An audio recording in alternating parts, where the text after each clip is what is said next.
I'm not controlling anybody, right? No. Oh, there it goes. Just came through.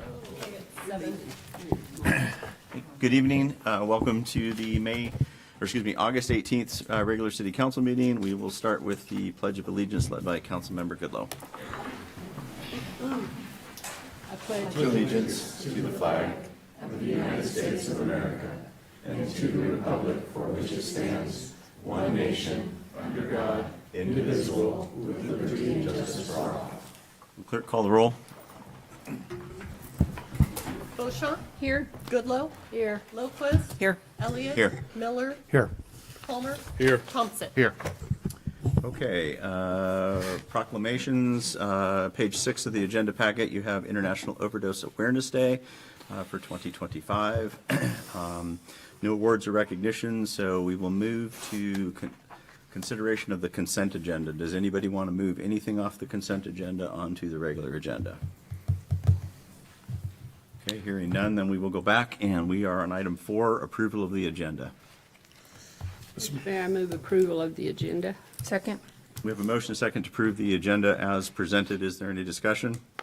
Hearing none, all those in favor signify by saying aye. Aye. I too will vote aye, opposed. That motion passes. Consent agenda, page 7 in the packet, item 5. Mr. Mayor, I move consent agenda. Second. We have a motion second to move the consent agenda. Is there any discussion? Hearing none, all those in favor signify by saying aye. Aye. Aye. I too will vote aye, opposed. That motion passes. Item 6A, page 66 in the agenda packet.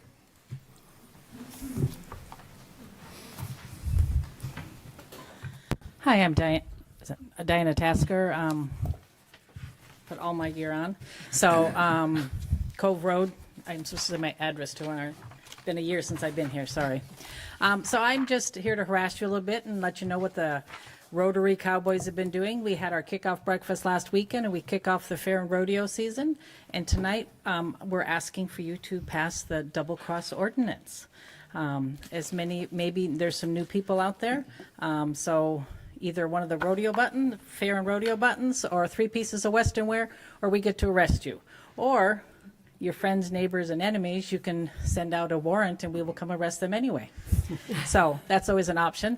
So we have fun with this. It kind of takes over our town. It's pretty important. We get excited about it. And the Cowboys have been doing this for 70, well, at the breakfast we had an argument about how many years. About 73, 74 years, how many we've been doing that. So this is kind of fun for us. The money from the buttons do go back to the youth organizations in the community that we support. And I hear an echo even. You're fine. Muted.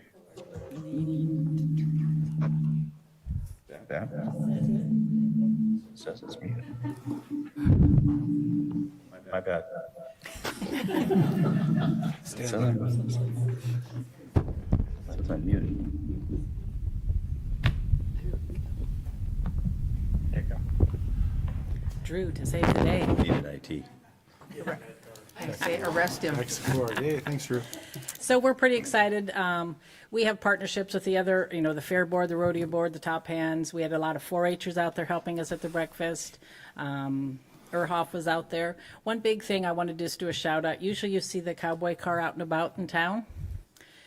We made a big decision to have it repainted. So Ellensburg High School ag mechanics class took that project on. There was 8 coats of paint on that baby. So that project is not quite done. So it's in hibernating this year, but the jail is still available. I can pull it behind a truck so we can come arrest you still.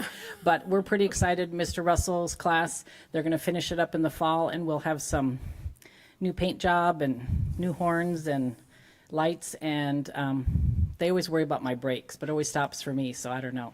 So we're pretty good to go. So we're pretty excited about that. So I would entertain if you guys would consider me walking around and harassing you, because I don't see any buttons up front there.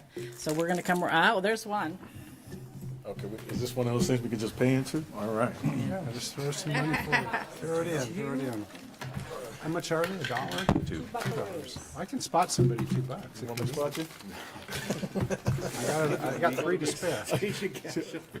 Yeah, is this, Chris, are we good here legally? Buttons for cash, are we good? We're good. Thank you. I'll just. I guess I could take 2. It kind of give one does to a seem like friend. extortion, but Thank you. So the resolution's on page 66 of the packet. you go, It's buddy. the only time I've seen the word garbed in print yeah. for a while, but all good. There you go. thank you. Thank you for all your work with this. You know, I know she talked about pulling the jail around, but I feel like we just got robbed. You got something in exchange okay. for it. There's I'm no joking. robbery. I didn't have to bring in a gun because my friend over here did for me. So, So questions for Diane? Public comment? Nobody's online. Okay, I'll entertain a motion. Mr. Mayor, I'll move for approval of the resolution providing the enforcement of the historic Ellensburg double cross ordinance. Second. Motion second for resolution 2025-23. Is there any discussion? Hearing none, all those in favor signify by saying aye. Aye. I too will vote aye. Opposed? That motion passes. Thank you. thank you very much. Great to see all of you again. Okay, Big item. shout out to Heidi for helping us Saturday at the breakfast too. Thank you. Item 7, public comment on non-agenda items. I'll go through my script. We have nobody who qualified online, so we're not going to do the Zoom part. Okay, speakers' comments limited to 3 minutes. Total time allotted for the agenda item is 30 minutes, extended by city council. Don't identify yourself as an elected, or as a candidate for an elective office. Make any statements which assist or discuss the campaign of a candidate or ballot measure. Speakers none may only address council on issues which is on the registration form, concern city business, and over which the council has control. When recognized to speak, name whether you're a resident of Ellensburg, Kittitas County, or elsewhere. State whether you're representing yourself or others, and the topic you wish to speak on. Please do not engage in conduct that disrupts, disturbs, or otherwise impedes the orderly conduct of the council meeting. And we generally don't provide feedback, but we may refer you in a specific direction. Howard, you've got seeking approval.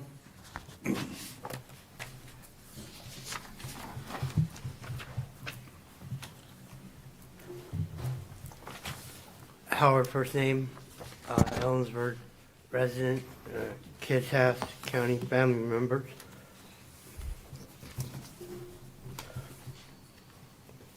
I'm seeking approval for August 22nd, dated time, YTD, August 4th, for seeking approval, and is fast and is a prompted response to the adjournment time, which isn't a matter of when or how impartial it is to address that matter.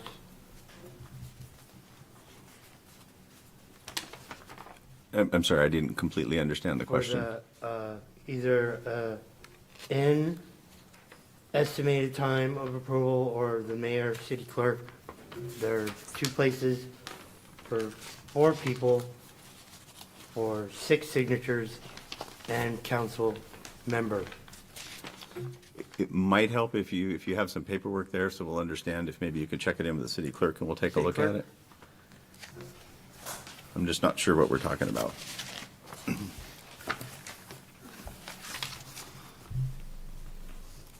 About the signature, they're signed after they're approved. After they're approved? Yep. Okay, So after tonight's meeting. all right. Yep, I can get you a copy when you're ready. So this is the minutes. Okay. And ensuring it, 1:30. Thank you. Thank you. Is there anybody else in the audience who wishes to address the council over a non-agenda item? Okay, item 8A is page 67. This is a public hearing, which is legislative, to adopt the 2025 to 2030 Transit Development Plan and accept the 2024 annual report. There is an opportunity for public comment, but I have to read this first. Okay. The purpose of this public hearing is to consider adopting the city's six-year transportation or transit development plan for years 2025 to 2030 and accepting the 2024 annual report and receive comments on these items. The public hearing is now open, and we ask for your cooperation in the following procedure. Everyone will be given an opportunity to be heard. The city clerk will be making a recording of the proceedings. If you wish to participate in the hearing, online, raise your virtual hand and press *9 if you're on a phone. You should then begin by stating your name and address and indicate whether you're speaking for yourself individually or a spokesperson for a certain group or both. Speak slowly and clearly. Only one person will be allowed to speak at a time. Your testimony must only address the matter under which is under consideration in this hearing. Any questions of staff are to be directed through council, and each person will have an opportunity to address the council for an initial period not to exceed 5 minutes. If more time is needed, it will be made available after everyone has had an opportunity to speak. And we will, before we hear from the audience, is there a staff report? That's you. Yes. Yeah. Okay, thank you. Good evening. My name is Betsy Dunbar. I'm the transit manager for the city of Ellensburg, and I'm here to share our 2025-2030 Transit Development Plan and Annual Report. Washington State requires that all public transit agencies submit a 6-year transit development plan annually. The state also has a checklist of required items. I'm happy to report that our plan includes all of those required items. As you can, when you were looking at that, you probably saw that we had a longer list of capital and operating goals and plans. And this is because if we want to apply for any type of grant funding for those capital and operating plans, those need to be included in the transit development plan. So that's why those are there. Tonight was just a quick overview of our plan highlighting our accomplishments and goals. And note that operating expenses and revenues are subject to change. And with that, we will go ahead and get started. So much of what is included, we'll start with our local, regional, and state working together. Much of what is included in our transit development plan is a compilation of working with other transportation providers in our north central area, such as Hope Source, Grant Transit, Special Mobility Services, and People for People. So we work together to identify transportation barriers and challenges, and then we work together and individually to remove those barriers so that everyone has equal access to the same opportunities. So we then take those goals and strategies and we submit them to our regional transportation planning organization. They include those in the Human Services Transportation Plan, which then are included in the Washington Transportation Plan. So it all works together. So some of the barriers might include information. They might include not knowing different transportation connections, physical barriers, age, disabilities, could be homelessness, and so much more. And so our job is to, as a transit agency, is to help reduce those barriers. And that's why public transit plays a vital role in communities. So moving forward, Ellensburg Central Transit is a rural public transit system operating daily within the city limits of Ellensburg. Times are from 6:55 a.m. to 8:15 p.m. We also, in 2024, we had the highest ridership numbers in the history of the service. We also provide AD paratransit for those passengers who, because of a disability, are unable to access the fixed route service. We also operate a cabulance service, which is operates independently 24/7. to take passengers to and from contracted medical facilities as initiated by also contracted facilities.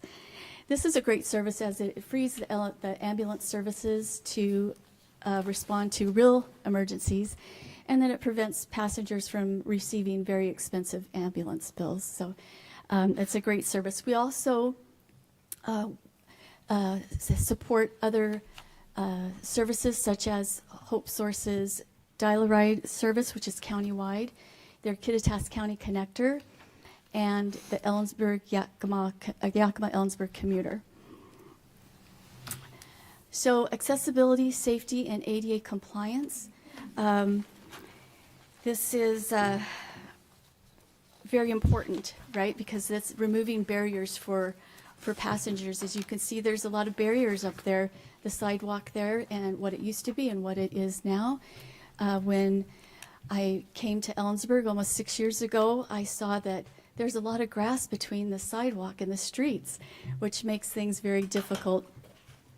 We use our Ellensburg Central Transit ADA transition plan to identify bus stops that are not ADA compliant, and then we work with our city engineers to make them ADA compliant.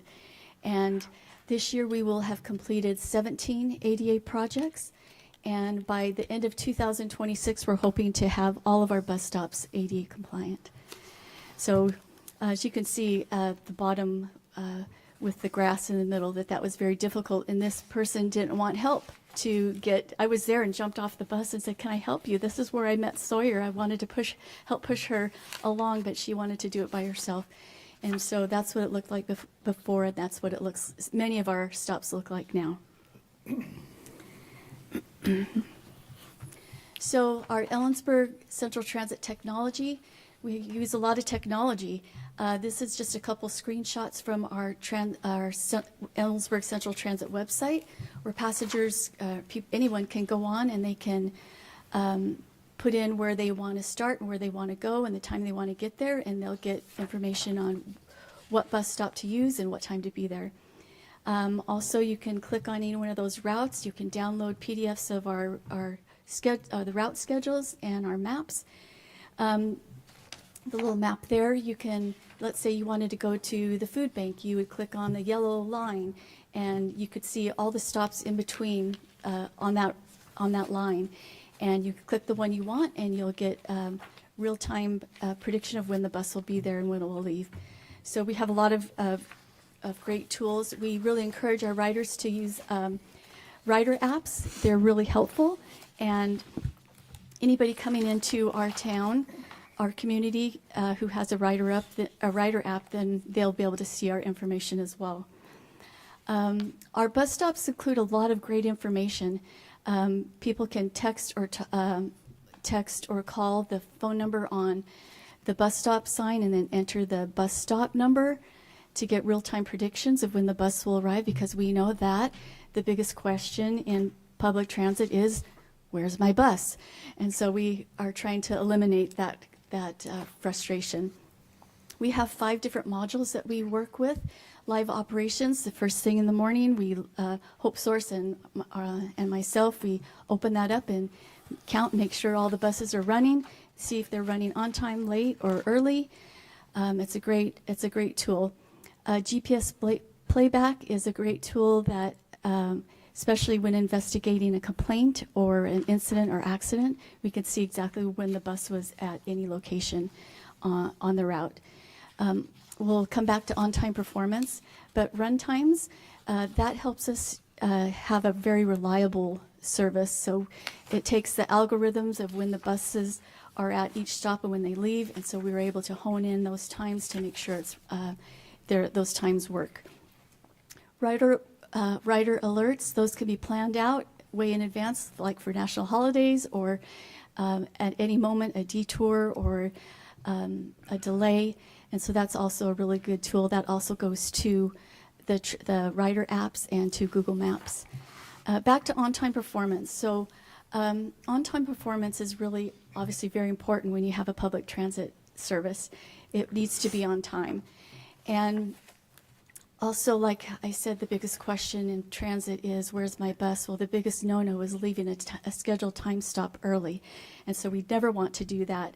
When I arrived, we were maybe at about 70 to 75% on time, and working really hard with our contractor using the on-time performance stats, we're now at 95% on time. And so we've made really great strides in that area. And so ourselves and Hope Source get a gold star right there. And so we'll continue to work with them on that.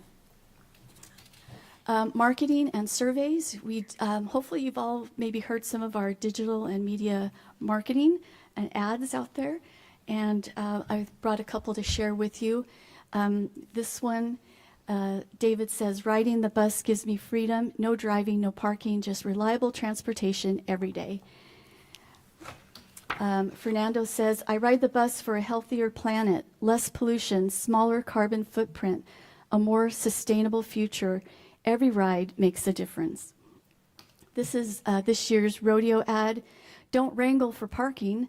Ride smart, ride Ellensburg Central Transit, free, easy, and rodeo ready. We have a QR code for our website, so anybody coming to our community and want to check out the bus system, they can do that on our website.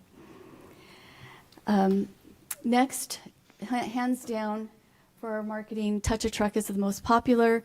Maybe besides the cotton candy or the snow cones, we have the longest the longest lines to get on the bus. And then once they're on the bus, they don't want to get off. And they love the bus. And we usually hand out the little buses or little Frisbees. The last 2 years, we've had activity books that have puzzles and coloring sections, and a lot of things about how they can be outside and moving. And so it's all about transportation. We have surveys on all of our buses. They're in Spanish and English. They also have a QR code on the bus so that anybody can submit a survey electronically. I'm not surprised now anymore, but every time that I get those monthly from Hope Source, probably 95% mention how friendly the drivers are and how much they appreciate their drivers, and that they all have a genuine appreciation for the service. So I enjoy reading those. I've never had a negative one yet. I shouldn't say yet. I've never had a negative one. The benefits of public transit in rural communities. Number one, it improves the quality of life. Passengers are able to get to medical appointments, education, social services, just so many things. It also supports local economies. We literally bring people to shopping areas. And so that's a really important thing. We, of course, we support downtown and different shopping areas along the routes. It fosters sustainability. This is a picture of a person. I was on the bus there, and this was the 14th passenger, so that was a full bus. So we had 14 passengers in one vehicle versus 14 people in 14 vehicles. So again, that really fosters sustainability. Access to resources and opportunities, we kind of talked about that. This picture is a picture I snapped of two people going to the Adult Activity Center. So people can use the bus not just for necessities, but for recreation, going to the movies or visiting with friends, going out to lunch. So June 16th, it was Rural Transit Day, and WSDOT wanted all rural transit agencies to do something on that day and then report back. And so working with Hope Source's transportation management, we decided that we would be out at bus stops and on the bus and talking to people and asking them why they ride the bus. We had a set of 5 different questions, but that was the main one we wanted to focus on. And we met a lot of awesome people. And as I always do when I'm on the bus, we had a section 2 that they wanted to give a testimony about the bus system, and if they wanted if we could have their picture. And so we had 4 people that said okay for the picture. So I'm gonna share what they had to say. So this passenger uses the bus Monday through Friday to get to work and also for shopping. I was so impressed, and I let Hope Source know. I was on a bus with the most friendliest driver ever, and she knew all about him, and vice versa. They were friends because he rides the same bus to work every day. It was really, really impressive. This person was deciding, she had decided she wanted to leave the west side and come to the east side, and so when she learned that we had a free public transit service, she picked Ellensburg, and she has her apartment that's on right along Route 12, and she uses it to get to work and shopping and medical appointments. This is Sergio. I've met him several times on the bus. He was so excited that I was going to take his picture getting off the bus this time instead of getting on the bus last time. But I learned a little bit more about him. He immigrated to America and from East Africa and moved to Ellensburg in 2014. And in 2016, when Ellensburg got public transit, the very next day he sold his car, and he rides the bus for everything. And I asked him, I go, well, what do you use it mainly for? He goes, I don't know, I use it for everything. And so he's just an awesome person, and the drivers and everybody just loves him. This person shared a really personal story with me. She surprisingly found herself homeless and living in her car. And when she learned about the free bus system, she used the bus to get to the food bank and to her medical appointments. When she learned about Hope Source, she took the bus to Hope Source, and they were able to get her housing. So she's a real success story there. And so, again, our community was able to remove the barriers in her life. So, in conclusion, I know I'm out of time. I'd like to play this video, which, well, I'll let the video talk for itself, and so we'll start that. I arrived at Central 6 months after my spinal cord injury, determined to earn my degrees, but unsure how I'd get to my appointments. That's when I found Ellensburg Central Transit. It made all the difference. Thanks to Ellensburg Central Transit, I made every appointment, earned my degrees, and the bus drivers became my friends along the way. I couldn't have done it without them. Ride smart. Ride Ellensburg Central Transit.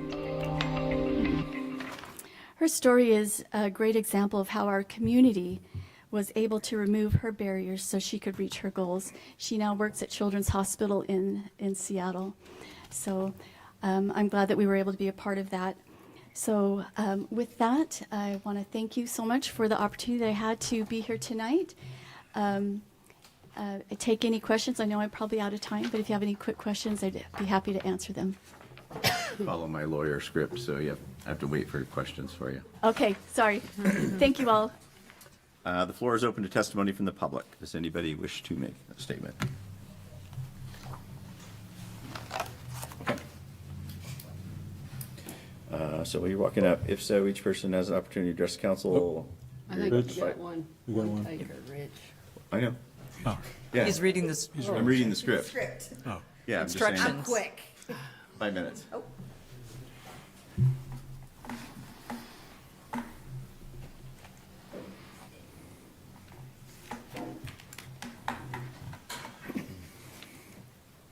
There you go. Kudos to you, sir. More than I could do. Jennifer Patterson, Kittitas County resident. I have put on 1 million miles in the last couple, actually probably the last week and a half. I have been looking, I know that we had artwork on our bus shelter, so I've been looking at other bus shelters as I've been driving around.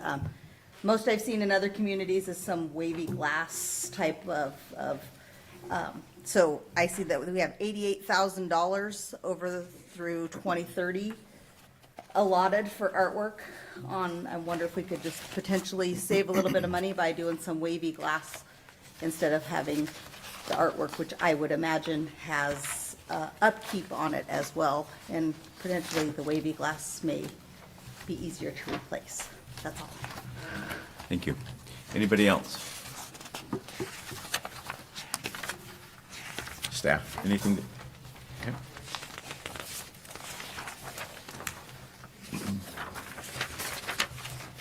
Julianne Clement, Kittitas County resident, speaking for myself.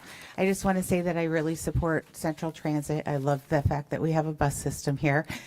And I look forward to the lines increasing to have more stops. And then along with Jennifer's comment, what I want to say was, have we thought about using the bus stops for advertisement? Because that could also be a source of revenue generation. So that was all I had to say, and thank you. Thank you. Anyone else? Staff, anything to add? Oh, there you are. Council, do you have any questions of staff or the public? I didn't know if Betsy wanted to speak to the citizen comments regarding art and possible revenue associated with advertising. Yeah, does that fit inside what we're talking about? Oh, I just need to make sure we're staying inside the subject. did I mess up again? Because, no, it's a legislative hearing, so we have to stay inside the topic. Understood.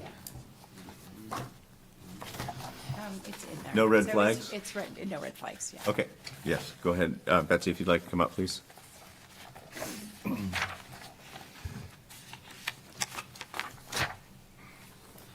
In regards to the bus shelter artwork, is that what we're talking about? Cost of artwork Cost and of artwork. advertising.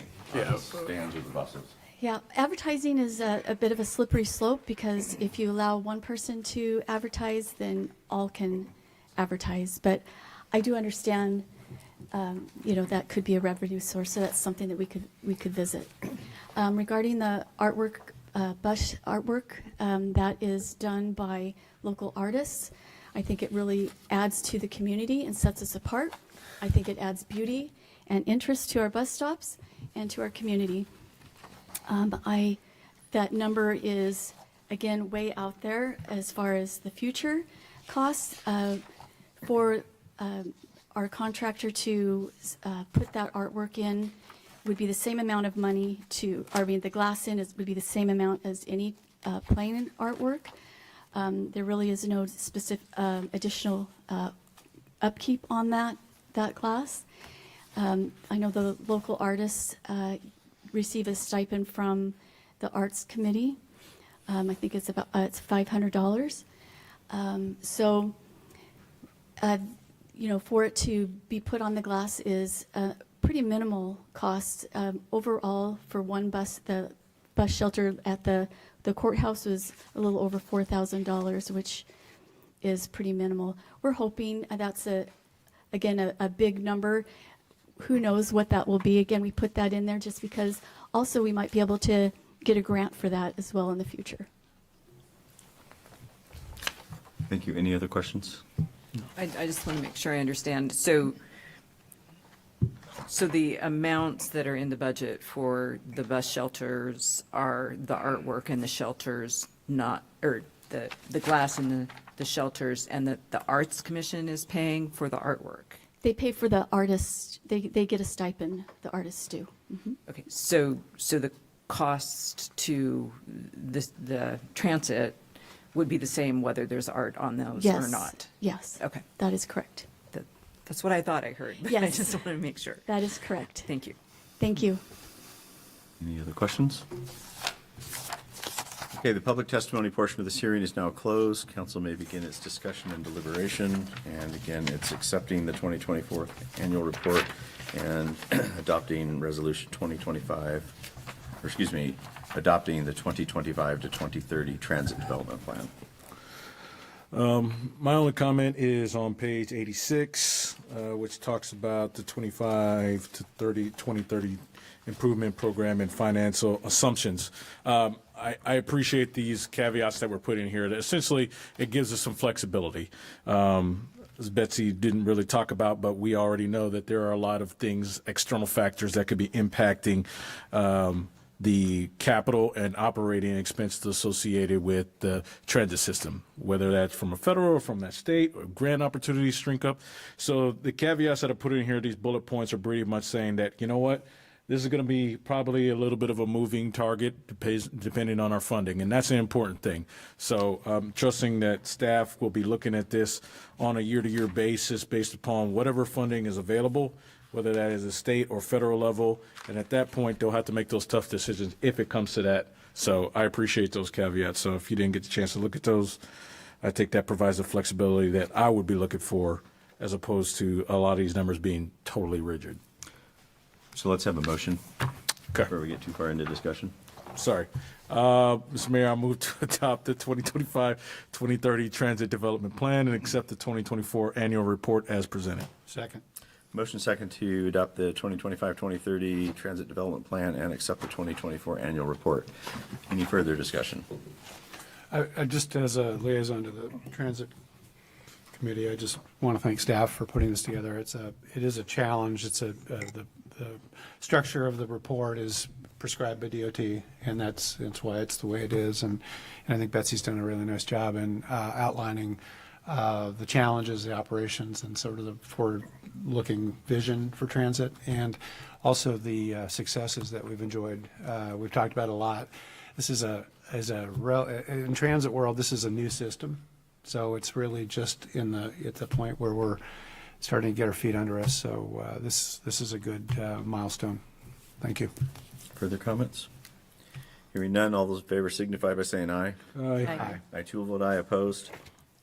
That motion passes. Item 9A, page 92. This is second reading and potential adoption of the Utility Advisory Committee and Environmental Commission and Public Transit Committee. And the number on that is, 92. 92. yeah, I'm trying to find the page. I was just trying to get the ordinance number. Oh. Usually they take it in there. 4967. 4967. 4967. All right, thank you, Mayor. Heidi Barron-Sternaway, City Manager. You do have there, before right you there. second reading of ordinance 4967. This is the culmination of over a year's worth of work with each of the impacted committees and commissions to really adapt to changing conditions and in the community and also in the organization.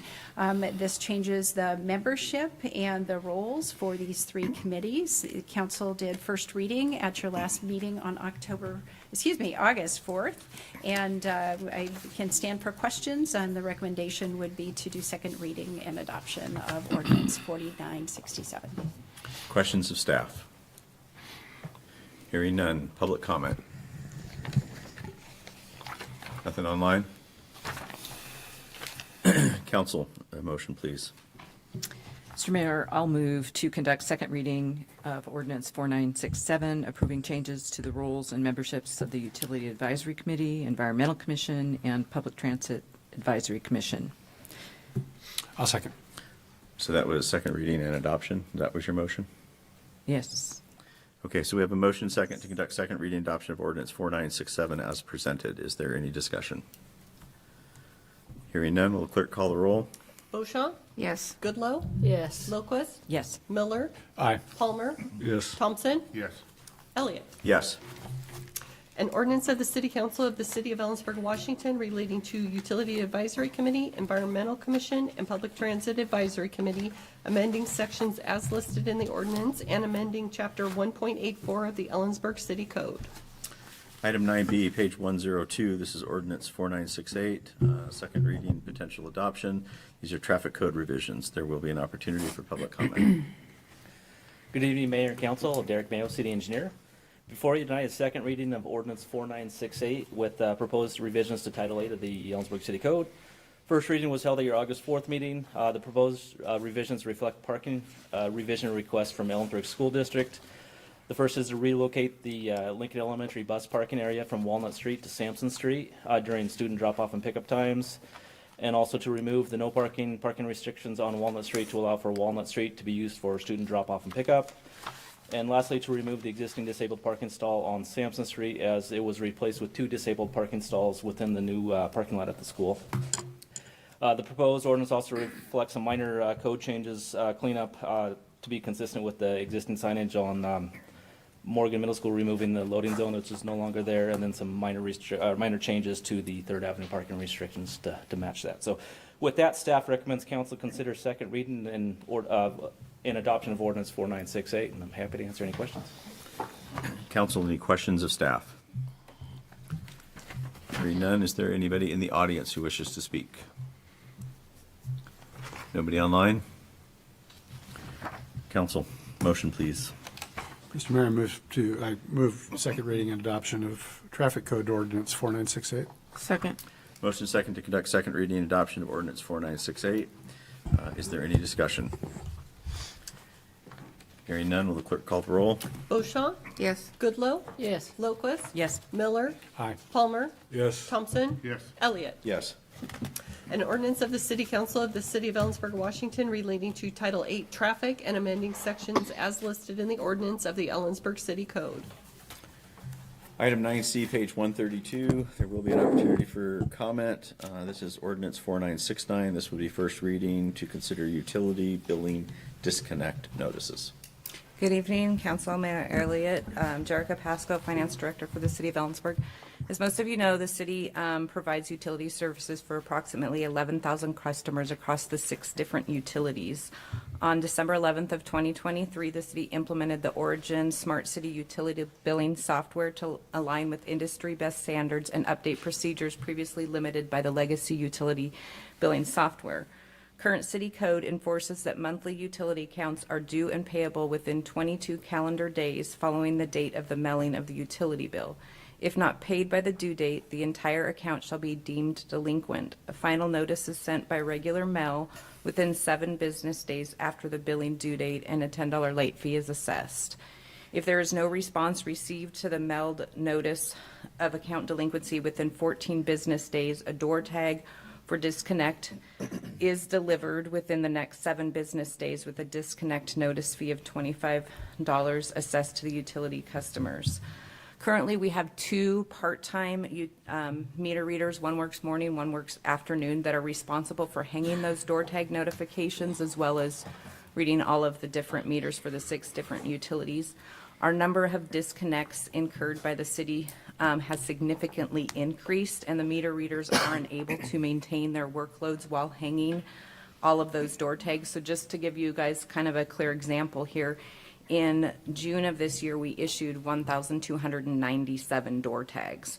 That would mean that those meter readers would need to hang around 64 to 65 door tags a day while still keeping up on their routes, and it's just nearly impossible. So our software vendor has been working with us as well as their other customers to come up with a solution for us.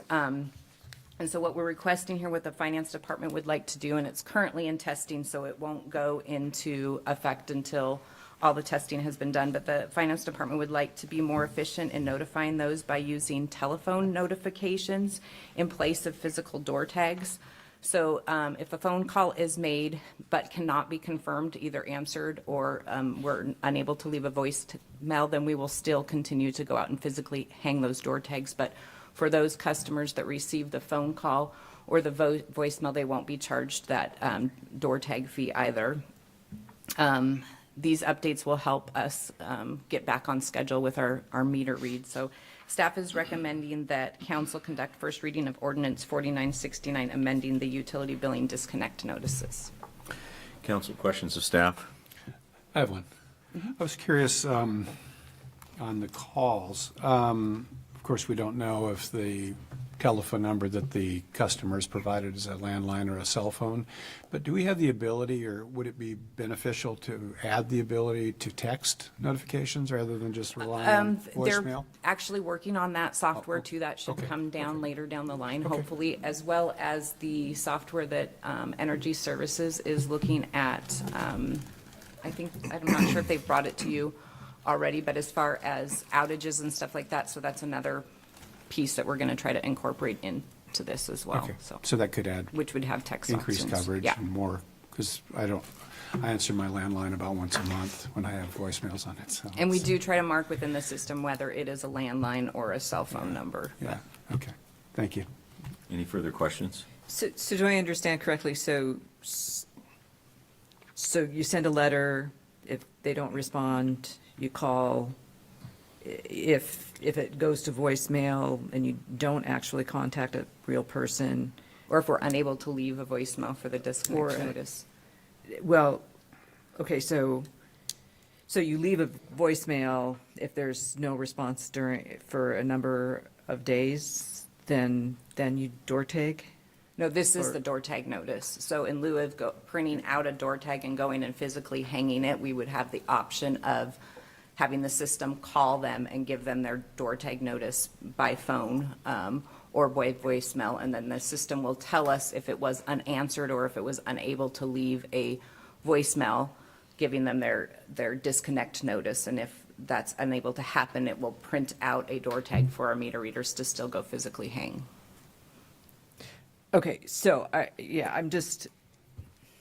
guess I worry that someone doesn't, it goes to voicemail, someone like David doesn't get it, and you're not going automatically to shut off, you're going to a real door tag after that. If a voicemail has been left, they will have so many days still, and then they will be disconnected. This does serve in place of the door tag. In place of the door tag, not. Because like I said, we're looking at thousands of door tags to have to Right. physically hang. Right. I guess that just concerns me that someone might not get a voicemail. There's no verification that they got it. I guess there's no verification that they got the door tag either. Correct. But it just, I don't want people to get surprised with shut-offs. Well, and they've received a late notice already in the mail, Yeah. a physical mail late notice. So our door tag hangers are a courtesy, another, reminder, but. Okay. So it's not adding a step necessarily, it's replacing. Okay. Correct. Any further questions of staff? Hearing none, any comments from the public?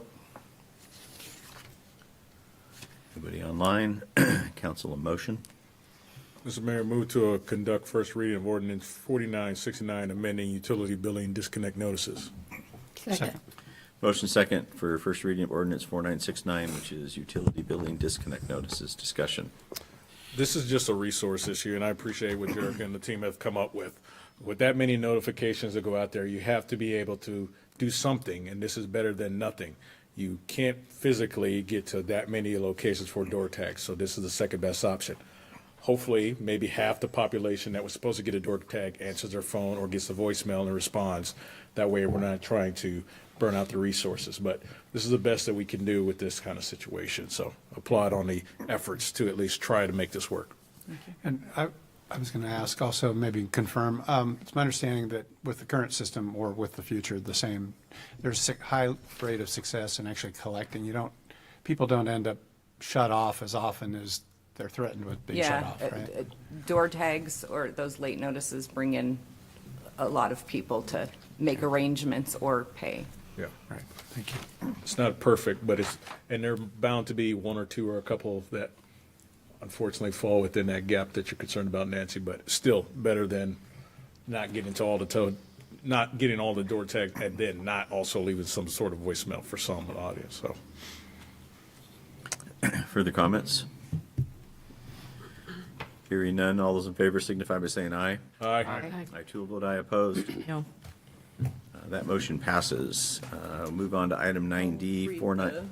I'll read Oh, it. yeah, sorry, my bad. An ordinance of the City Council of the City of Ellensburg, Washington, relating to Chapter 2.12, Collection of Accounts, Utilities, and amending Section 2.12.20 of the Ellensburg City Code.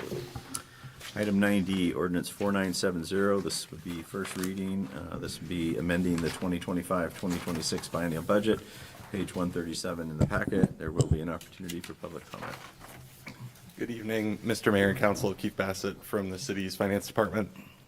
The proposed supplemental budget is a routine budget amendment and principally amends the 2025-2026 biennial budget to reflect changes in operational requirements and adjustments to capital project plans that have been approved through prior council action since the budget was adopted, along with other modifications to the biennial budget as proposed by the city manager. Since the budget was adopted, items have been approved by council that need the supplemental budget in order to be implemented. The anticipated budget impacts are presented as part of every council agenda item, and these supplemental budgets periodically formalize those budget amendments and get them in the formal budget. Although we will present them here, detailed figures for each item by fund are included in Table 1, page 139 of the packet, and a summary of all items by fund are included in Tables 2 and 3, which are pages 144 and 145. Previously approved projects and program changes that have come before council include professional services to support the periodic comprehensive plan development work, a grant anticipation interfund loan for the Arturo Street Fund, downtown garbage receptacle replacement tourism web calendar in the lodging tax fund, affordable housing acquisition award in the affordable housing fund, and general facility investments towards the low slope roof replacement and lobby HVAC replacement at Kittitas Valley Memorial Pool and Fitness Center, and replacement of the library HVAC system, which was awarded federal community development block grant funds. Several other items are budget housekeeping, shifting the funding source for the council-approved park system plan, closing out the federal COVID-19 grant funding budget, which had been budgeted in 2025 and 2024 to ensure if there were any compliance or final expenditures, we were able to get those wrapped up. And correcting a mistake in the prior ordinances, which inadvertently omitted Park Acquisition Fund expenditure authority from Exhibit A, which was otherwise described and identified in the presentation of the budget. Now I'll hand it off to Heidi, if you're ready, I am. for a few other supplemental budget items. Absolutely. So I wanted to call out a few changes, and Keith, can you do a screen share of just that one slide? Typically, the majority of changes in a supplemental budget are things that council has already approved through specific actions, and the supplemental budget really synthesizes those. We're trying to look at, we know that the general fund, it was very difficult, especially to balance the general fund this last year. And so looking at potential changes as we move forward and making sure we're incorporating those at an early date. There are a few elements in here that you have not previously approved, but we're seeking approval through the budgetary process. There will be additional agreements and things brought back for you for most of these. The one in particular was one we discussed at your last meeting, the Kittitas Valley Memorial Pool, the sloped roof.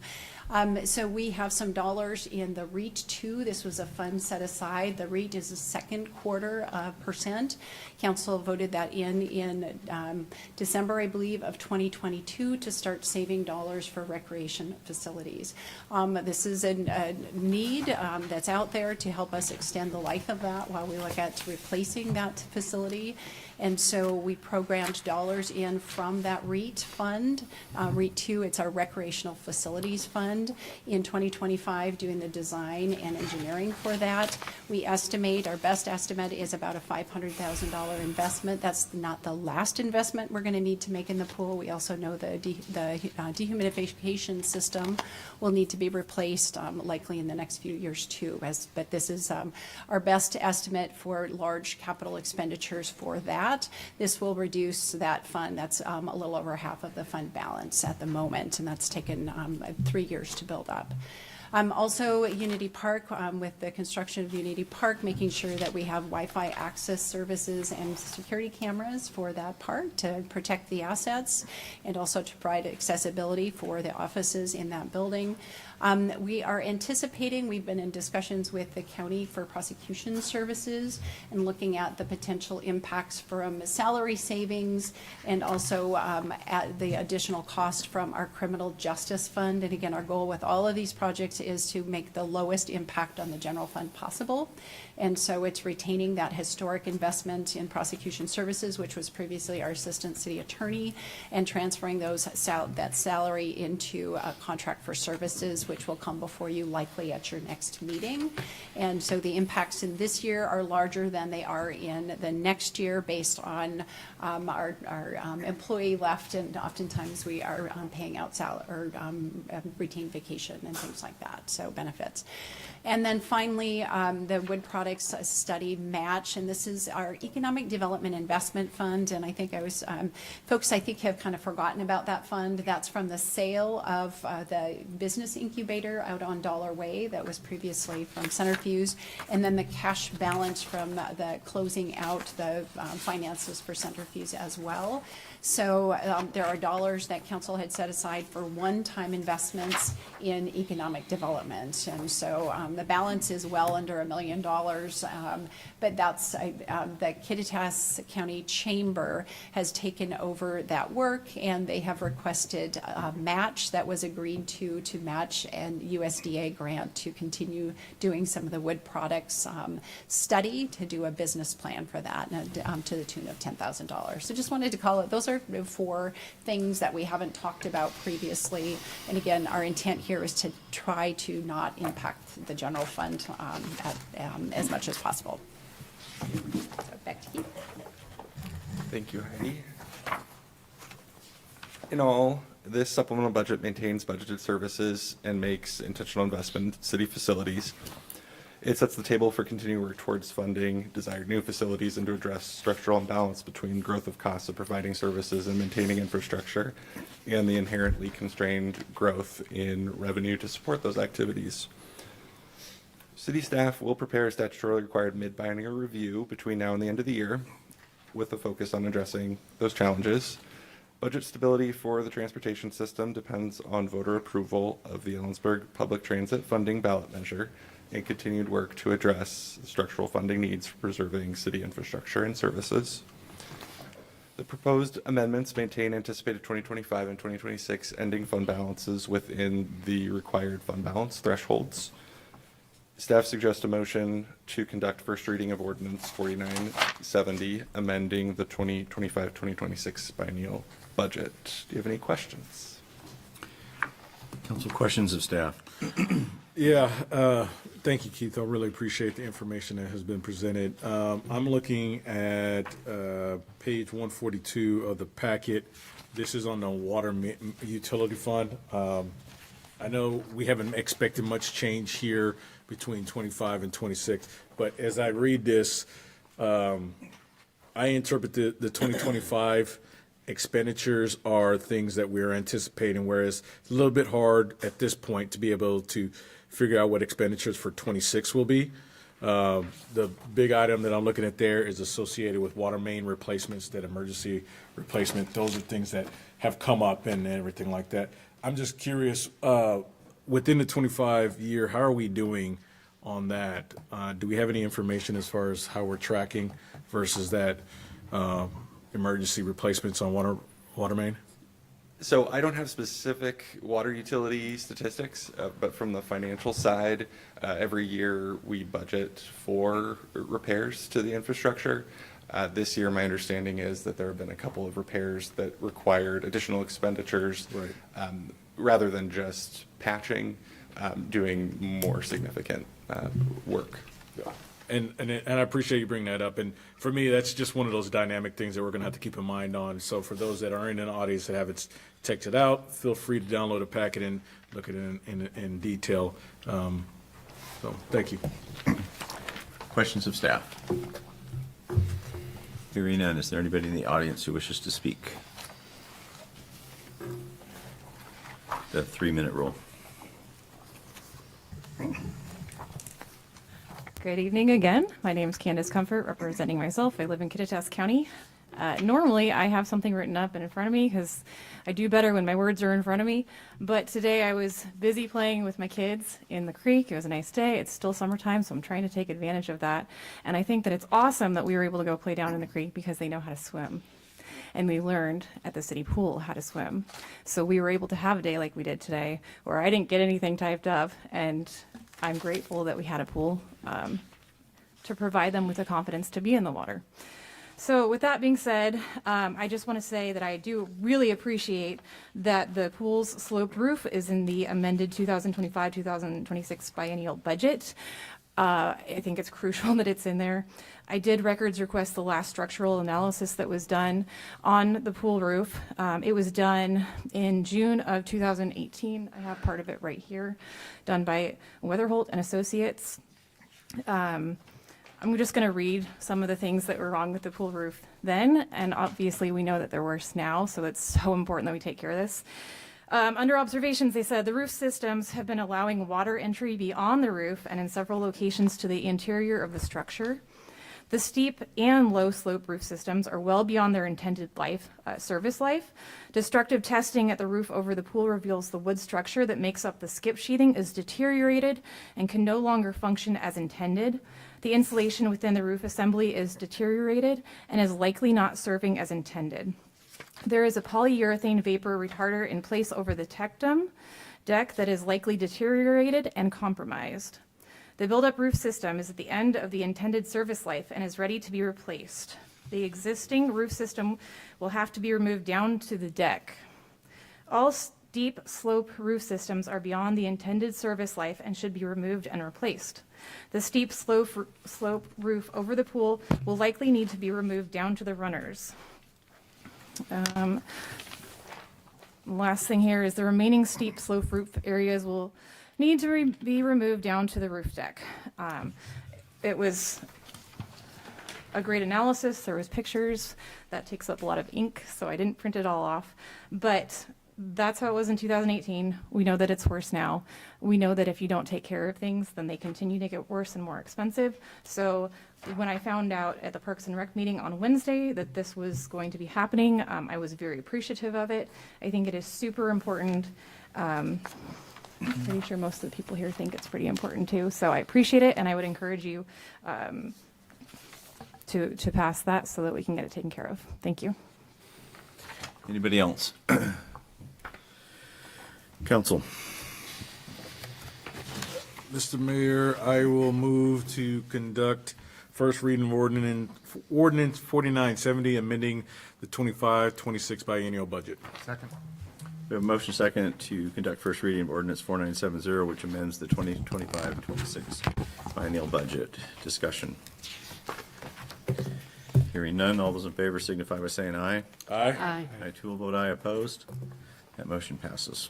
An ordinance of the City Council of the City of Ellensburg, Washington, amending the 2025-2026 biennial budget for the City of Ellensburg, Washington, as set forth in ordinance number 4950 to adjust appropriations in the city's funds. Item 9E, page 150, this is Resolution 2025-21. This is the 2025 Kittitas County Hazard Mitigation Plan with an Ellensburg annex. There will be an opportunity for public comment, and there's an updated version of it. These were passed out.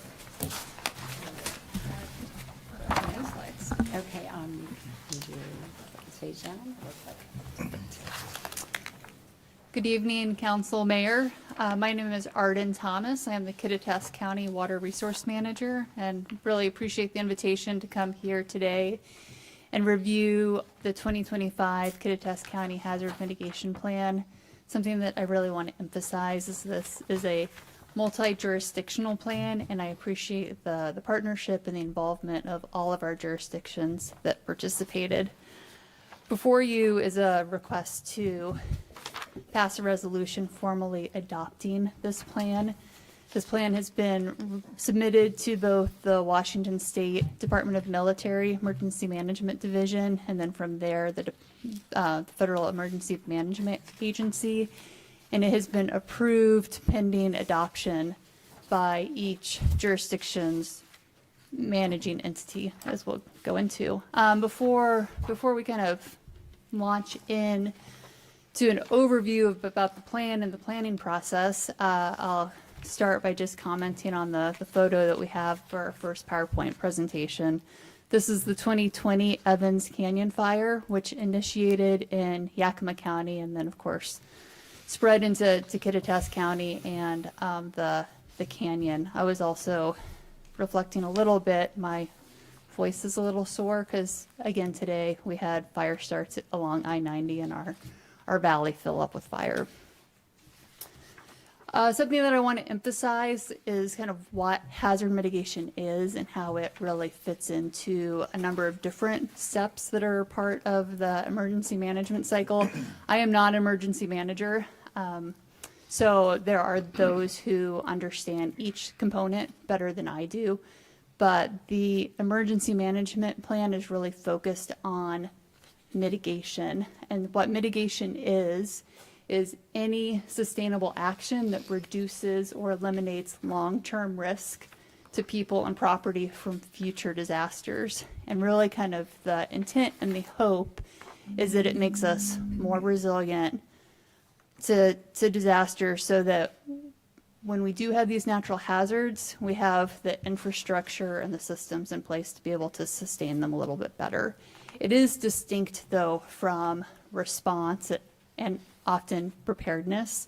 And I want to kind of emphasize that there are different planning activities that are complementary to the one before you. For example, the sheriff's office is responsible for the comprehensive emergency management plan.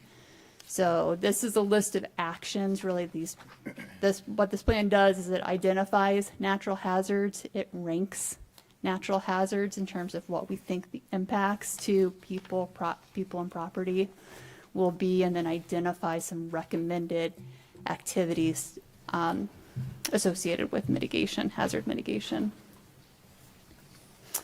In this slide, I wasn't in Kittitas County at the time. In this slide, we have the 1971 landslide that impacted Kittitas County in the Highway 10 vicinity. And I think it's just helpful to be reminded that rare, large, significant events do happen, and that our memories about them can be short, honestly. So as I've mentioned before, mitigation protects human life and prevents damage or loss of property. An additional goal is to really ensure the continuity of government and businesses during times of natural hazards, and to be kind of thinking about activities that will coordinate and promote interagency coordination response. And I think another critical component is to increase public awareness about hazards, to help inform individual actions about property they might want to buy or a response kit that they might want to have available in light of the potential for these hazards. One kind of important carrot, I would say, for having a FEMA approved hazard mitigation plan is it is a requirement to be eligible for certain federal funding opportunities associated with hazard mitigation. The Kittitas Conservation District has taken advantage of this. They held a FEMA grant to conduct a wildfire fuels reduction project that really was addressing more than 9,000 acres on 975 lots, of which approximately, well, over 500 had structures on it. Part of the grant that they held too was working with fire districts so that the districts could install backup emergency generators at their facilities. Additionally, wildfire has been a huge focus, as we'll touch a little bit more on, but there was an $11 million grant that was awarded in Kittitas County specifically for wildfire defense and fuels reduction. So these are the participating jurisdictions and special districts. We have all of the cities and towns except one. I'll kind of comment on that in a minute. And then we have a number of special districts that have engaged as well. I think kind of what's critically important is that if you participate in this planning process and then adopt the plan, that gives, again, eligibility for certain FEMA funding opportunities if you choose to go through it. This plan, it's a federal plan, and so it has a lot of required content. That's why the plan is hundreds and hundreds and hundreds of pages long. And so something that feels really good is to be able to work with these jurisdictions so that we're collaborating on the effort and pooling some time and energy to make it happen. There were 3 new plan participants this year: Kittitas Valley Fire and Rescue, Kittitas County Fire District 6, and Central Washington University. City of Kittitas did not submit all of the information that was needed in order to have their own chapter in the plan, but they did participate in our planning process. And then as they were working on their comprehensive plan and really considering the new climate resiliency element requirements. They've worked with their consultant, Pertite, to identify that they would like to utilize kind of the requirements for GMA and focus their activities on producing their own chapter for this plan. And since they had participated in all of our planning activities, it will be really easy to incorporate them once they have their own chapter involved. So I want to say that City of Kittitas is missing. We did not want them to be missing, and we're really excited that there's a pathway for them to join the plan as well. This is our third iteration of the plan. We had a plan in 2012, 2019, and then here again in 2025. Unfortunately, they only have a 5-year lifespan, which is pretty frequent to be updating a plan as extensive as this one. We were encouraged to reach out to a wide number of different entities and organizations to help inform our plan. And so we have what's referred to as a steering committee and a number, in addition to all of the participating jurisdictions, we had entities like Central Washington Disability Resources, Puget Sound Energy, Hope Source, who came and participated in a series of meetings with us for the purpose of identifying and prioritizing natural hazards within our communities, identifying critical facilities and needs, providing us some feedback on goals and objectives, and really providing some early input on mitigation actions and projects. And then we also really relied on this team to help get the word out about our plan and opportunities for the public to give input as well. So here's the ranked list of the county-wide hazard rankings. These rankings take into account probability, extent, vulnerability, impact, and consequence of each hazard. There's some art. It's not all science. It's really hard sometimes to be comparing, for example, winter weather, which is a hazard that we experience annually and that has impacts, and sometimes are really large, but we haven't, especially recently. Well, at the other end of the continuum, something like a volcanic eruption, right, which has happened in this community, once in everybody's lifetime, and had just really, really significant impact. So those can be hard things to compare. A few key things that I want to really emphasize with the hazards that were identified and then the ultimate ranking is that we added a few hazards. Wildfire smoke was added by the steering committee, really recognizing that this was often it was a component of wildfire, but it could be distinct as well. And often our communities are affected by wildfire smoke when the fire is not in our community, maybe not even in our country. So again, a very frequent hazard. So that was a new one. We also, pandemic was a new hazard identified this year. We had some changes in the rankings early on. The planning committee moved the ranking for wildfire, which had been identified as a medium hazard in our previous plans, to a high hazard.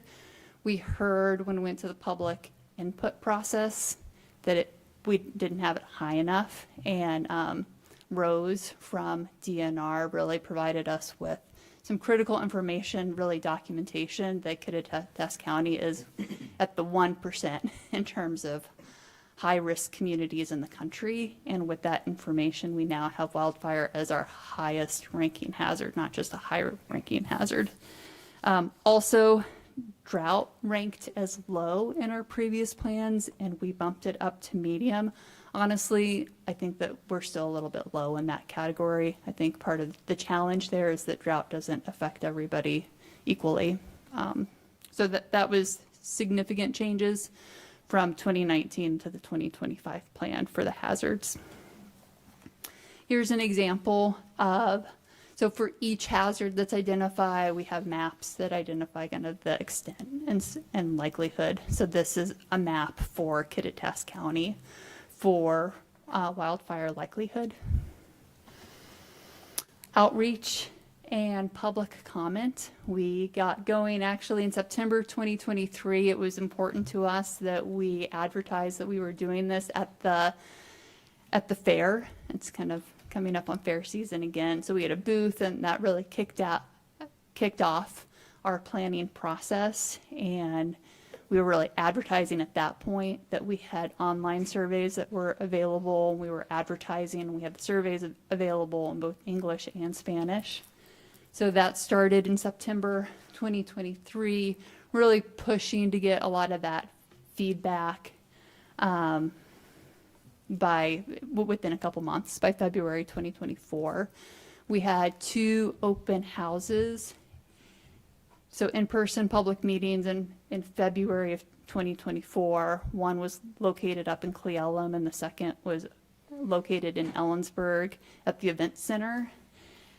Utilize that information to really come up with our draft plan, and that was available for a public comment period that ran from October 7th through November 7th of last year. This is an example mitigation plan. So I think as somebody who likes to implement projects, I think this is the heart of the plan, is the series of mitigation actions that are identified. This is one that is identified in the city of Ellensburg's chapter, and it's one that we're working to implement right now. This is identifying the West Ellensburg, the levee extension project that's being constructed now. So you can see it identifies when the project was first identified, there's a prioritization score, their status, and you identify who the lead agency is and some funding sources. The intent is for the jurisdictions to come together annually and be talking about how things are going with plan implementation. I think we can do a better job of this, to be honest. Kittitas County, each year we do go through our mitigation actions, and we identify what the status is of implementing those actions. I present that to the Board of County Commissioners. We have a report that we post online, and we issue a press release to let everybody know that that's available. Really our intent is to try and convene the jurisdictions annually to discuss how things are going. I would like to have this timed to correspond to when the Washington State Department of Military, they put out essentially a call for projects, people who are interested in applying for the Federal Emergency Management Agency grants. You actually apply to the state compiles a package, and then they apply to the federal government. I think it would be really good to time the annual meeting with that. So I just kind of want to recognize that, as I think that's an area where we have some room for improvement. And I think I want to add, just with a comment on the picture and what we're looking at, this is an iceberg that was deposited along the Yakima River Canyon as part of the 1996 flood. So that just kind of gives folks a little bit of perspective on maybe a flood impact that doesn't quickly come to mind when we think of flooding. With that, that's my presentation. I'll hand things over to Heidi, but I'm happy to answer any questions. Absolutely. I just want to thank Arden and the county for their leadership in bringing everybody together. This was a huge undertaking, so wonderful appreciation for that. So this is packaged in a resolution, 2025-21, for your consideration tonight. Okay, comment from the public? Hearing none, can we get a motion? Mr. Mayor, I move adoption approval of Resolution 2025-21. Second. Motion second to approve Resolution 2025-21, which adopts the 2025 Kittitas County Hazard Mitigation Plan and the Ellensburg Annex. And I would just like to speak to the wildfire issue. There is a Type 3 team in Kittitas County right now working on a series of 4 fires, about 100 acres. I'm guessing that they're going to catch it tonight and they'll go home. But in my career, I've been here for 28 years doing wildfire. I've traveled the United States doing wildfire. Kittitas County, particularly parts of Kittitas County, are in the top 1% in terms of risk for a Paradise, California-style fire. It will not surprise me in my lifetime if we have double-digit or even triple-digit life loss in a fire. And so that's something we need to work on. Yes. To that effect, not realizing that Kittitas County was in the top 1% of that kind of thing. Obviously, there's going to be a need for funding for a lot of these mitigation, and we know that, unfortunately, there's some concerns as far as federal funding availability, especially when it comes to FEMA. Is there a conversation happening at state level as a backup funding resource? Yes, and I will speak in the council member reports on the efforts to divert some of the negative attention towards FEMA, which unfortunately the San Antonio flood did for us. Right. Yeah, I'll deal with that in council report. Okay. So we have a motion second for Resolution 2025-21. Any more discussion? Hearing none, all those in favor signify by saying aye. Aye. Aye. I too will vote aye. Opposed? That motion passes. Item 9F, page 156. This is a temporary staff resource for the ERP implementation. Will be an opportunity for public comment. Good evening, Mr. Mayor and Council. Lisa Young, HR Director. What we have for you tonight is Resolution 2025-17, establishing temporary staff resources for implementation of a new enterprise resource planning system. Before I get into my staff report, I'm going to turn it over to IT Director Jim Gavin to give you a little bit of a little more in-depth information on the ERP. Good evening, Mayor, Council. I am Jim Gavin, the city's IT Director. As an introduction to the resolution for your consideration, I'd like to provide a quick overview and update on the city's enterprise software roadmap. In 2024, the city worked with Brookhouse Professional Services to identify software needs and prioritize resources and investments. The resulting roadmap was provided to Council on April 4th, 2024, and discussed at the 2024 Council retreat. The roadmap identified as its highest priority replacing the Enterprise Resource Planning Software, or ERP, Dynamics GP. The primary functions of an ERP are financial and human resource management, but also includes many other functions. Microsoft is sunsetting GP, and it will no longer be supported after 2029, so the city has a deadline to replace it.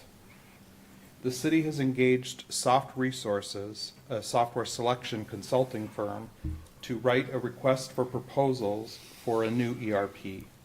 That RFP was issued on July 10th, and it closes on August 26th.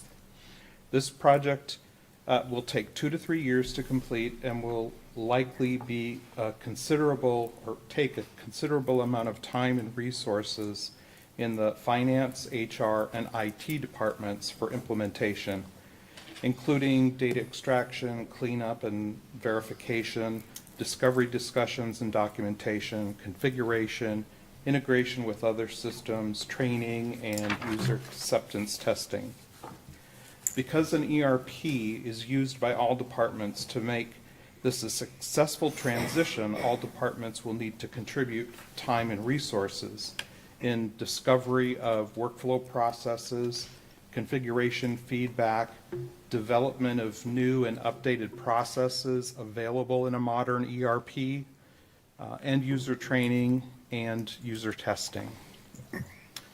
Other recommendations in the roadmap include the addition of records management software.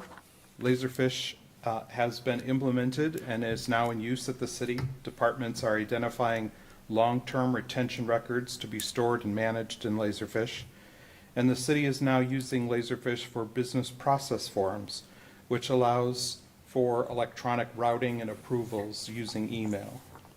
Another software identified as a need was enterprise asset management. The city is preparing for this software by documenting its assets and processes. We've completed identifying the types of assets the city has and their attributes, and are now cataloging maintenance and reporting requirements. The acquisition of asset management software will likely follow the ERP implementation. Within the next couple of years, the city will also evaluate its use of permitting software, identifying areas where additional training is needed and where SmartGov software may be expanded to continue to improve services to the public.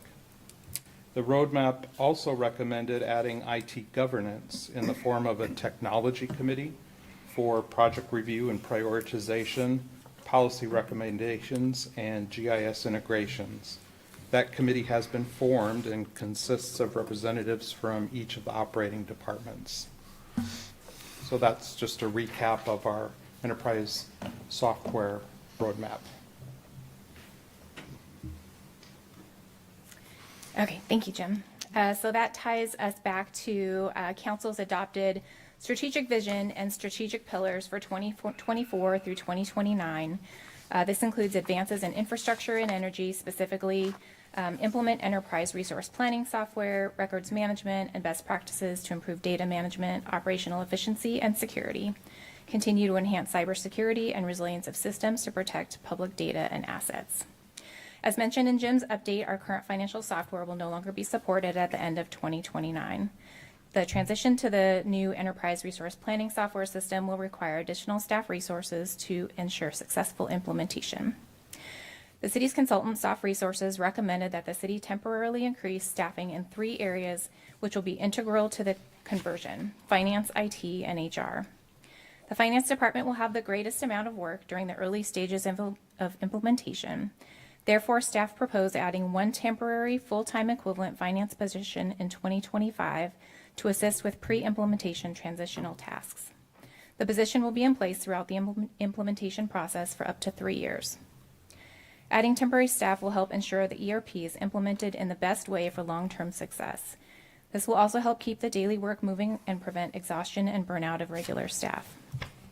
City staff will employ an incremental approach to managing resource allocation for this project. As the conversion process progresses, additional resources may be proposed for council consideration.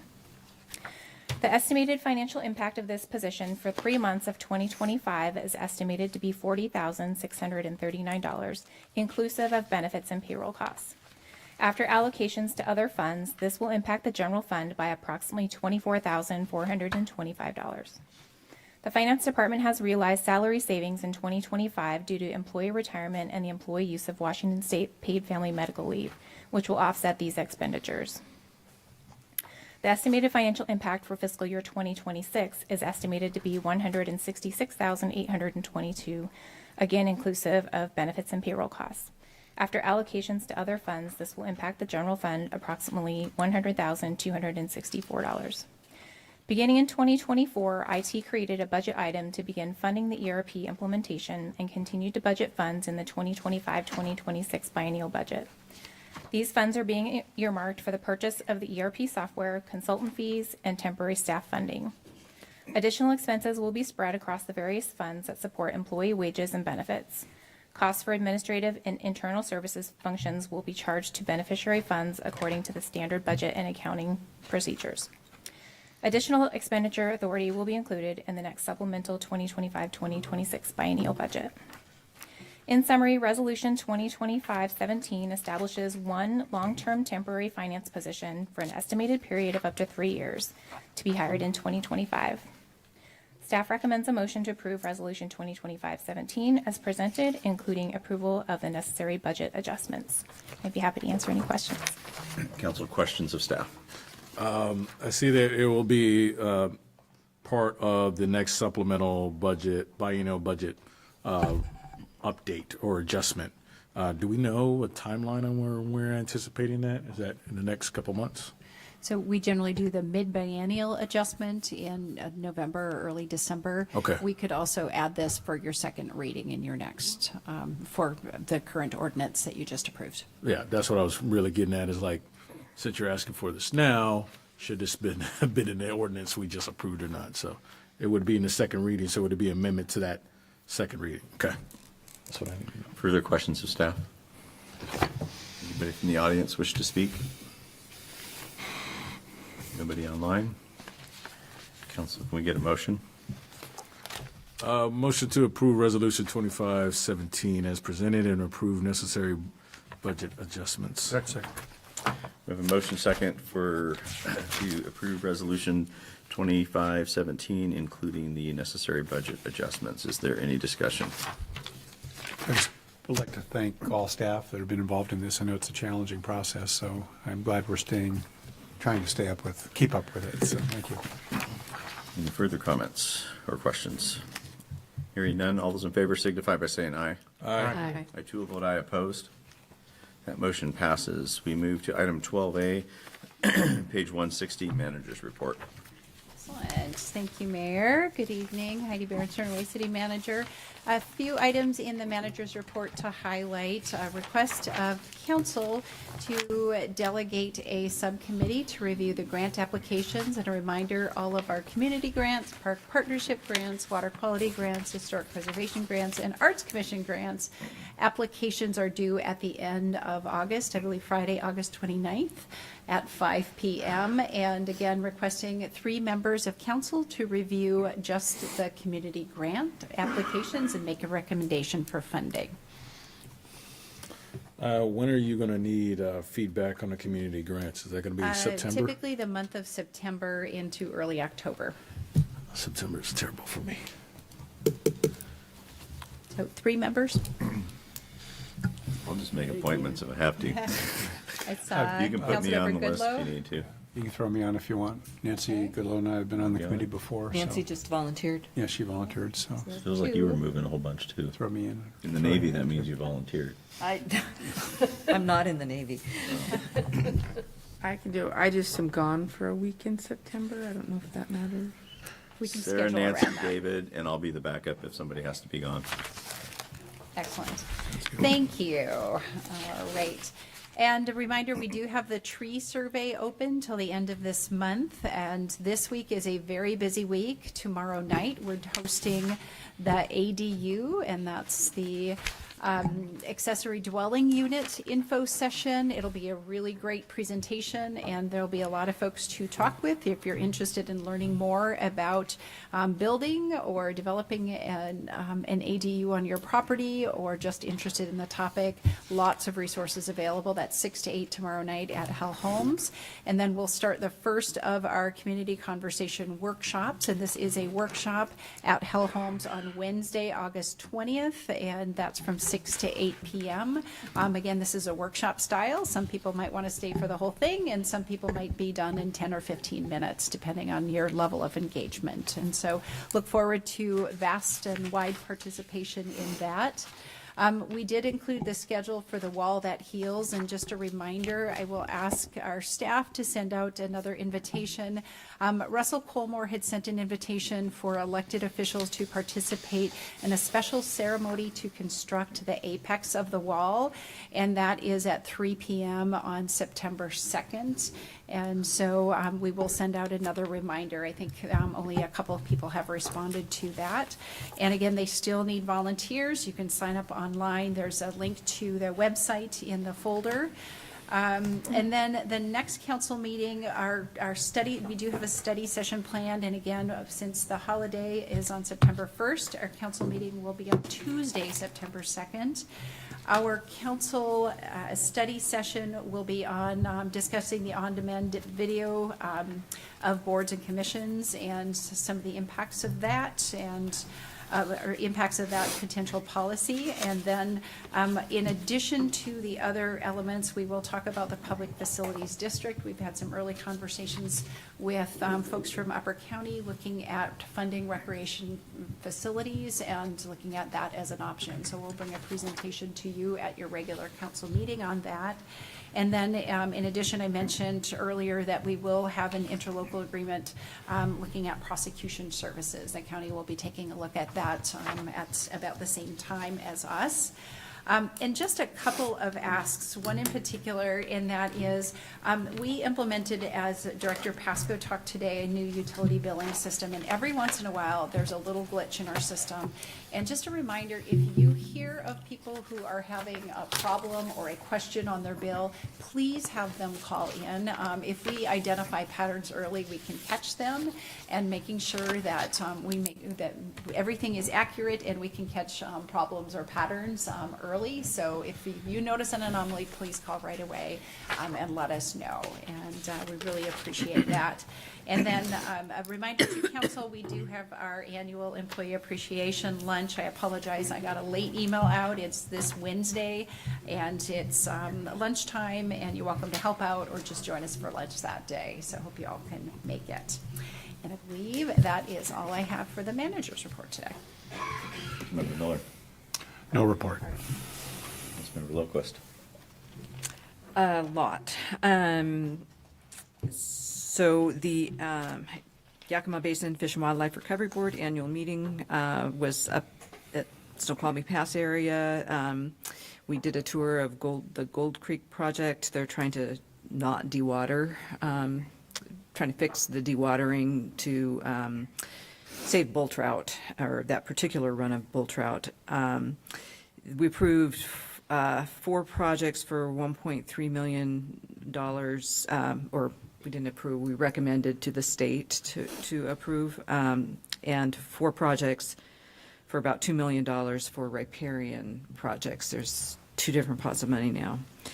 Had a great conversation with at the Coffee with Council at the Adult Activity Center. Lots of really engaged community members showed up for that. I had an opportunity to meet with the Department of Commerce directors, WINS, because both Mayor Elliott and City Manager Baron Cernaway were out of town. So I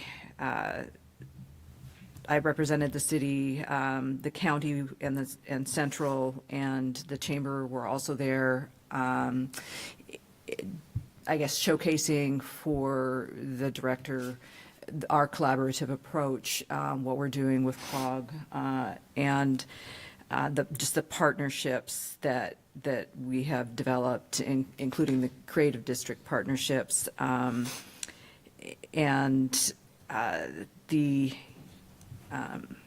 I did have a little takeaway. So Director Wins had a bill when he was in the legislature talking about joint ventures for energy utilities, and I think we need to kind of explore that. And he was very interested in Central's geothermal projects and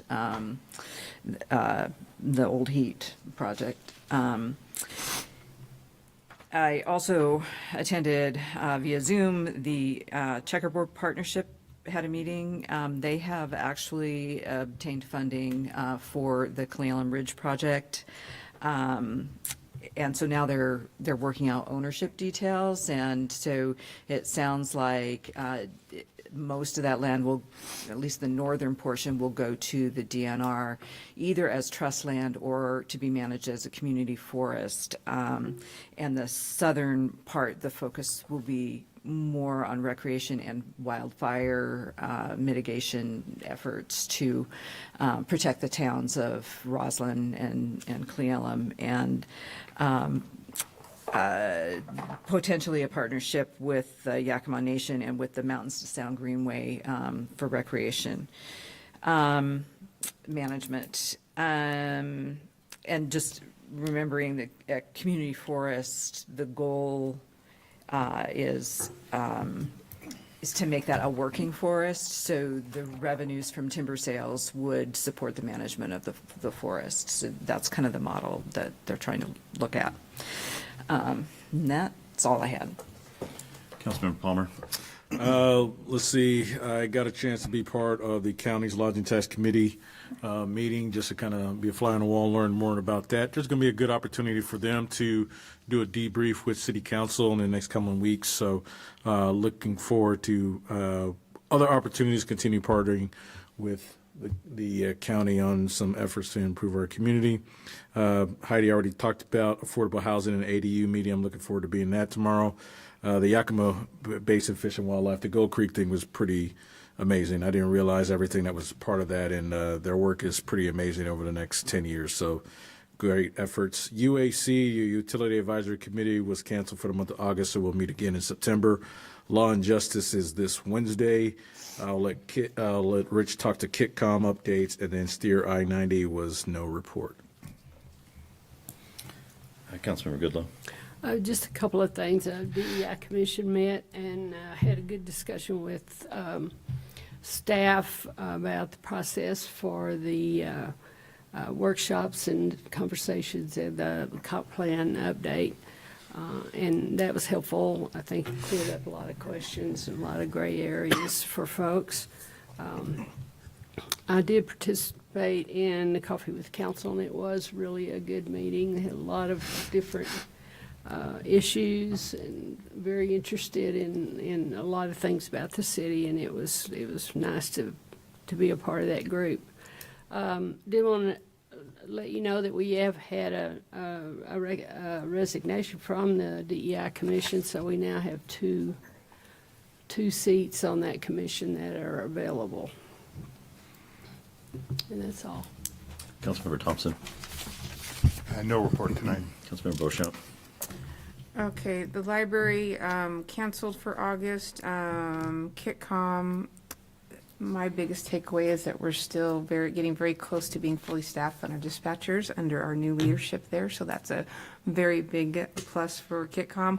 I will let Rich speak to most of the other stuff because for lodging tax, we are just gearing up for the grants. I mean, that was going to be in full swing starting in September, and so that was the main thing. And then just talking about the trash can issue and the monies there. Parks and Rec. I'm very happy to report. So the tennis court money that did not get used, I can't speak to it yet because council hasn't voted on it, but it looks like the Parks and Rec Commission, it will be bringing to council soon, probably going in the direction of a splash pad out at North Alder Park. We had a couple of citizen comments at that meeting, both very much in favor of the splash pad, which we know our community has been talking about for quite some time. So I'm hoping that will come to council soon. I will be attending the workshop on the 20th. I don't know if we need to know how many council members will be there. So Yeah, so we're going to do a notice of potential quorum since you're not talking with one another and you're not participating, you're just observing and listening. We'll just do the notice. Okay, perfect. Then I also had the great pleasure of attending Shakespeare in the Park at Unity Park. If anyone got to go, it was an absolutely fabulous community event and exactly what that park was intended for, and it was wonderful for 3 nights and just packed the park. And then I need to ask for an excused absence on September 2nd. So moved. Second. Motion second to grant excused absence to Councilmember Beauchamp for September 2nd's regular city council meeting. Any discussion? Hearing none, all those in favor signify by saying aye. Aye. Aye. I too will vote aye opposed. That motion passes. Can I do a follow-up question on, so the fountains at Unity Park, they were waiting for a health department? There's a number of actions that need to happen. We're doing our best to get them turned on as quickly as possible. All of the infrastructure is there. The plantings will hopefully be here this week, and we'll get those installed. So we're working on it as quickly as we can. Okay. Yeah. Okay, just for the audience, I think what the surprising event, I think, has been resolved, so I think we're good. Okay, I spent last week in Orlando doing wildfire policy, and as a segue to that, I have been working on a committee that originally was intended to salvage whatever parts of FEMA we felt were beneficial and produced a return on investment. Like I said, the horrific flooding in San Antonio seems to have removed the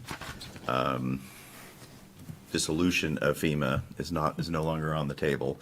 So FEMA will exist in some capacity, and this really relates to Ms. Thomas's presentation. Mitigation funding and recovery funding is likely going to significantly decrease or go away completely from the federal government. And the question you asked, is the state trying to step up? Yes and no. The federal government seems to be backing away from funding those types of activities, and that probably is going to last at least a few years. And in the interim, I think the state is, recognizing that mitigation and recovery for wildfire can be a big deal because of water supply and flooding that usually follows significant wildfire, just as an example of what we're talking about. So sort of yes, sort of no. I feel more optimistic about preserving some of the elements for FEMA and potentially finally getting action on what's called National Mutual Aid System, which is sort of Uber for fire, police, and ambulance service. It's a statusing software that you can know the cost to ask for your region's resources without having to go through a convoluted bureaucratic process. Because right now, to get resources out of FEMA, it's $100,000, and then they have to go to somebody who's pretty high up in the government to even answer that question. So there's not a lot of faith that we can get FEMA to move quickly right now. So things are up in the air, but there's opportunities to improve it, so that's what's going on. The wildfires in Cle Elum were started by, or I believe they were started by a trailer, somebody pulling a trailer with no tire. There are 13 miles of fires, and there's 4 separate named fires, and I anticipate this will be something they catch tonight and be done within a few days. So that's what's going on. EMS Trauma Council, we are changing out our medical program director for only the second time in the history of EMS in Kittitas County.